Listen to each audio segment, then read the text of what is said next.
আসলে এই বাড়িটা একটা বিরিক ইটের পার ছাদ দেয়া, 5 ইঞ্চি গাঁথনি। এই এখানে গরম না? এখানে ভাত খাবেন?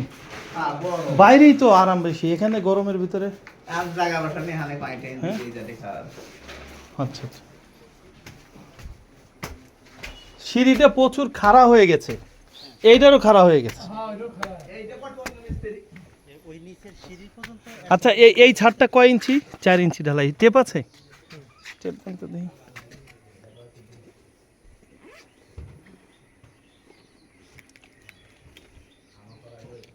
মাপেন, এটা হচ্ছে বাই করেন। আসলে এটা ক্যান্টিলিভারটা কতটুক বের হয়েছে, ক্যান্টিলিভারটা দেখেন, 4 ইঞ্চি ঢালাই। এই ক্যান্টিলিভারটা এখান থেকে প্রায় 4 ফিট, 3.5 ফিট, 4 ফিট ক্যান্টিলিভার। 4 ইঞ্চি ক্যান্টিলিভারে হবে না, আমি এইখানে 5 ইঞ্চি ঢালাই করতে হবে।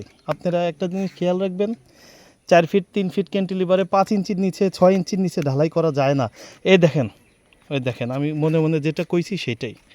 এই দেখেন, এই যে কিরাক চলে আসছে, এই যে কিরাক চলে আসছে। এইটা যদি এখানে লোড দেওয়া যায়, এখানে সমস্যা আছে। এই জন্য গ্রাম অঞ্চলে যারাই কাজ করেন, হ্যাঁ হ্যাঁ হ্যাঁ, গ্রাম অঞ্চলে যারাই কাজ করেন, আসলে তো আমাদের অভিজ্ঞতা অনেক, আমাদের ইঞ্জিনিয়ার দিয়ে আমরা কাজ করি। ইঞ্জিনিয়ার দিয়ে কাজ করবেন, ইঞ্জিনিয়ার দিয়ে প্ল্যান করবেন। ইঞ্জিনিয়ার ভালো কাজ, মানে আপনার ইঞ্জিনিয়ার যে আপনাকে ক্ষতি করবে তা না। এই বাড়িটা দেখেন, এইখানে কি বারান্দা কমপ্লিট? এই জায়গাটাই দেখেন একটা কিরাক আসছে। এই জন্য ইঞ্জিনিয়ারের পরামর্শ নেবেন, যারা অনেক অভিজ্ঞতা তাদেরকে পরামর্শ নেবেন। যেমন এইটা কলম দিছে, এইটার সমস্যা নাই, যেভাবে হোক কলম দিছে, কিন্তু বিরিকের পর 10 ইঞ্চি পিলারের উপরে ছাদ দেয়া। হ্যাঁ, সিঁড়ি দেওয়া মানে এর উপরে আরেকতলা করবে, সিঁড়ি দেওয়ার উদ্দেশ্য এর উপর আরেকতলা করবে।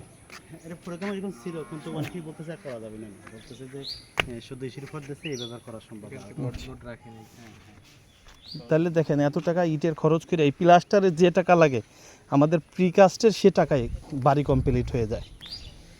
এই প্রজেক্টটা প্লাস্টার করার জন্য যে কয় টাকা লাগবে, সে কয় টাকায় আমাদের প্রিকাস্টের কমপ্লিট হয়ে যায়। জি, আসসালামু আলাইকুম রহমতুল্লাহ। ওই যে আমাদের হলো ব্লকের প্রজেক্ট।